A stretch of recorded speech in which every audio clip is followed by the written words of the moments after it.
Que paso, horror fans? You are watching The Horror Show. I am Jaime and Fuego. We're out here at the Phoenix FearCON. I'm talking to one of the vendors here for Custom Coffin Works. How you doing? My name's Eric. I'm with Custom Coffin Works. Having a great time this weekend. Do you want to just let our viewers know kind of some of your creations here, give them a little history of all of it? Well, at Custom Coffin Works, we're essentially all about coffins. So from casket, you put cooler drinks in there, to a gun cabinet. We'll make it into a coffin shape. I have DVD shelves. We have a computer case made in the shape of a coffin. Zombie dolls, hair clips, you name it. We even have an actual casket back there that is turned into a wet bar. So obviously varying sizes of caskets, and you'll like custom do things. You can kind of alter your approach depending. Yeah, essentially that. We had someone last night asked if we can make coffins for her collection of graveyard dirt. Dedication, man. I like it. Yeah. So how long have you been doing this for? We've been doing it since 2003. We actually made this Dragula that's behind us. That was our first project, and it's kind of rolled out from there. So if you can dream it, if you can create it in your mind, I could probably make it and put it in your hands. Sky's the limit. Excellent, excellent. What is something iconic horror-wise that really inspired you, whether it was a film or maybe like a classic villain, or what's like a horror memory that really sticks out in your mind? I would have to say watching Evil Dead.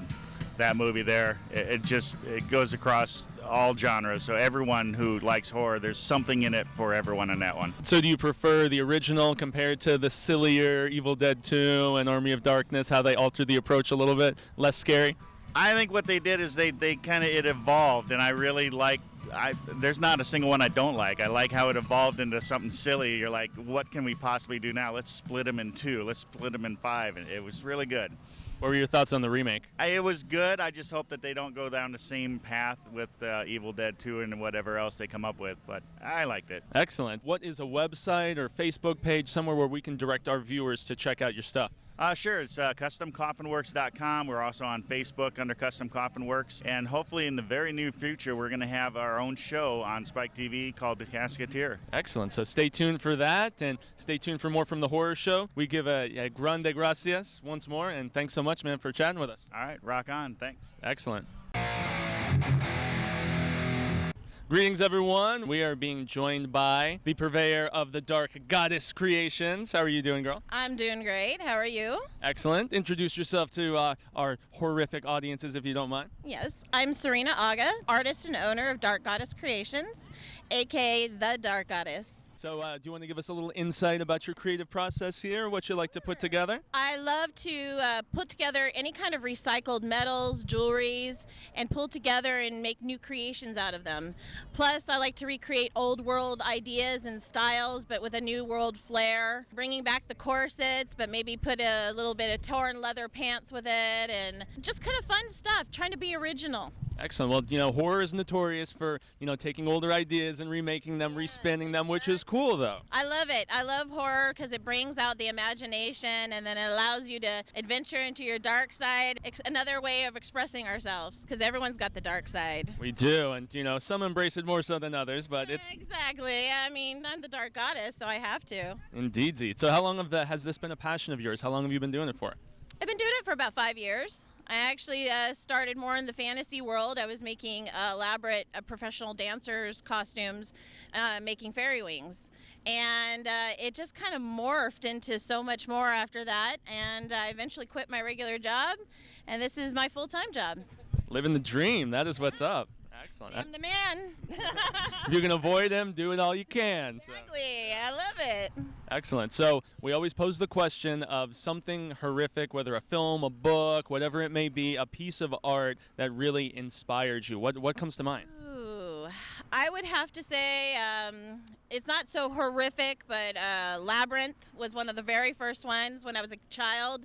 That my dad thought I was so weird for falling in love with that movie, but it really blew my mind, and I mean, it just spun me out from there. I mean, I just kept going down the rabbit hole. Lots of the Henson stuff back then, whether it was Dark Crystal or Labyrinth, it had a spooky element to it, so. Well, when you look into Brian Froud's artwork, his artwork is not light fairies, it's dark fairies, and he even has a dark fairy, light fairy book, and the dark fairies, I mean, he's incredibly expressive, and then he's got the goblins, and you can just see so much more than just the light, fluffy fairy stuff. There's so much more to that side. Horror and fantasy have a lot in common, as we all know, and we like to cross the streams here at the Horror Show. So Ooh, I love it. Indeed. So direct us to that website so our viewers can scope out your stuff. Okay, right now my website is based off of Facebook. So if you go to Facebook/Dark Goddess Creations, you'll be able to check my store out there and get in touch with me. I also love to make unique creations for other people. So if you're inspired, you need a special present for somebody. Custom work, huh? I love custom work, and I love making, I feel like I'm being possessed to make something for someone. And so give me a ring or send me an email and let my passions go. Excellent. Well, we urge all of our viewers to do that. Thanks for talking to us. I appreciate the time. We are still here at the Phoenix FearCON for the Horror Show. I'm Jaime and Fuego, and it's not always horror films that we cover here. We love anything of the scary variety, and we have a purveyor of scary literature here with us today, Ms. Lynn Mulliken. Am I pronouncing that correctly? Yes, you are. Awesome. Thank you. Well, pleased to have you with us. Tell our viewers a little bit about this carefully crafted creation of yours. It's about a woman that's been kidnapped and she's forced to fight in an underground fighting circuit. They are threatened to kill her son, and she comes to find out her captors are vampires and werewolves. Very exciting. Well, you know, two of our favorite types of creatures here at the Horror Show, most definitely. How long has this series been going? I know you're kind of revising it at the moment. That's what happened with this book here? Exactly. I did revise it. There were some changes made along with the cover, the splitting of the original book. It's been re-edited, so it's coming along pretty good. I'm working on the sequel right now. It's called Bad Elements, Blood for Blood, and I'm hoping to get that out first quarter of 2015. Are there any other adaptation aspirations, like film or comic or anything of that nature? I would love to get it on film. Definitely. So how long have you been writing things of the scary variety? I've been writing since a young age. I kind of, I guess high school. I really got into it. I read a lot of Stephen King and Dean Koontz, so I love horror. King lives up to his name, that is for damn sure, most definitely. Favorite Stephen King story, film, something that comes to mind that just really sticks out? Probably Pet Sematary, just because it hit so close to home. And he based that off something that hit close to home. Yeah, because he lived right beside that road, and that was where the inspiration came from, and there was a little pet cemetery right beside it, correct? Exactly.